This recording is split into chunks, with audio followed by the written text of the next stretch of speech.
आता आपण third gear मध्ये चाललोय. साधारण 30+ आपला वेग आहे.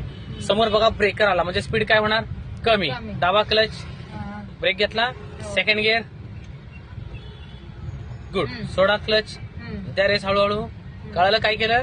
येस. पहिला क्लच दाबून थोडा ब्रेक घेणार, ओके, आणि मग गिअर उतरवणार. डायरेक्ट गिअर उतरवला का नाही, पॉईंट नोट करा. पहिला स्पीड मायनस, मग गिअर मायनस. आता रेस द्या हळूहळू. दुसरी चूक काय झाली, ब्रेक जरा जोरात बसला. जोरात ब्रेक घेऊ नका, मागं कोण आहे बघा तुमच्या आरशात जरा. हा, टेम्पोने ट्रक आहे, धरती से नामो निशान मिटा देगा धडकला तर.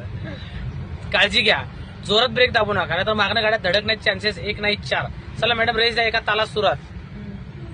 आता मॅडम राईटला डिवायडर आहे, राईटला वाहन येईल का कुठलं? नाही. मग वाहन कुठनं येतंय? लेफ्ट ना. मग तुमचं लक्ष कुठं पाहिजे? लेफ्ट आरशात. मग 5-10 सेकंदाला एक नंतर आरशात बघा बरं जरा. येस, करा सरळ. द्या रेस हळूहळू. परफेक्ट. चलते रहो.